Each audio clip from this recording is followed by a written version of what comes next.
तरुण शेतकरी महाराष्ट्रातला आणि तरुण शेतकऱ्याचं म्हणणं असं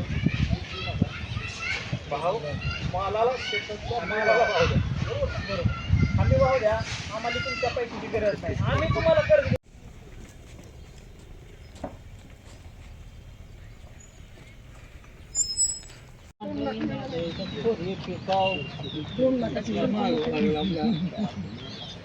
आपल्या अडचणी सांगायचं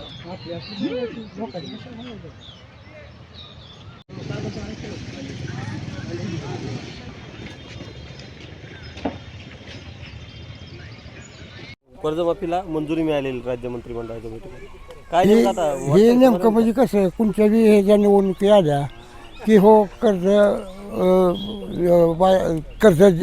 माफी जाहीर करतं आहे. 3 वर्ष झालं सरकार खुर्चीवर बसलं आहे. निवडणुकीच्या पहिलं शपथविधी होऊन 3 वर्ष झालं, तर आणि कोणत्या शेतकऱ्याला एक कर्जमाफीचा काय फायदा झालेला नाही.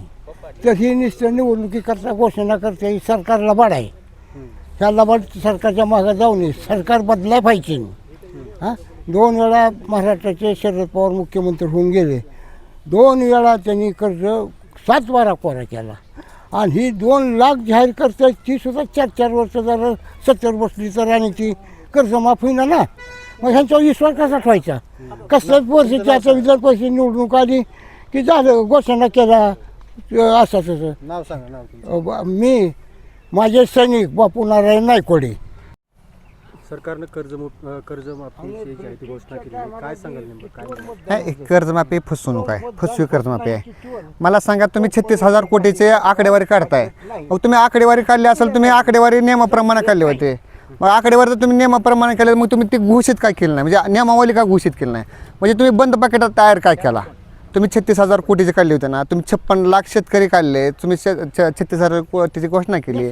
मग तुम्ही, आमचं काय म्हणणं आहे, तुम्ही ते नियमावली तुम्ही आता घोषित करावं पाहिजे होत्या, पण ह्याने नियमावली घोषित न करण्याचं तुम्हाला ते पण कारण सांगतो. आता विधान परिषदेच्या निवडणुका चालू आहे, त्या ह्यांना वाटतं की जर आता आपण काही हे केलं, नियमावली बाहेर काढल्या, तर हे नियमावली ह्या शेतकऱ्याच्या धोरणाच्या विरोधात आहे. त्या ह्यांना सरसंगट कर्जमाफी द्यायची नव्हती. ह्याने अनेक अटी शर्ती ह्याच्यामध्ये घातलेल्या आहेत त्या, आणि त्याचा कुठेतरी परिणाम ह्या विधान परिषदेच्या निवडणुकीवर होईल म्हणून ह्याने त्या नियमावली बाहेर काढलेल्या नाही. त्या जोपर्यंत नियमावली बाहेर येत नाही त्या तोपर्यंत ही कर्जमाफी म्हणजे ते आंधळ्याचा पाय चिखलात पडल्यासारखा विषय आहे. तोपर्यंत आपल्या ह्याच्यावर जास्त काय बोलता येणार नाही. पण ही जी झाली आत्ताची जी आकडेवारी आले ती सुद्धा आकडेवारी हा चुकीची आहे.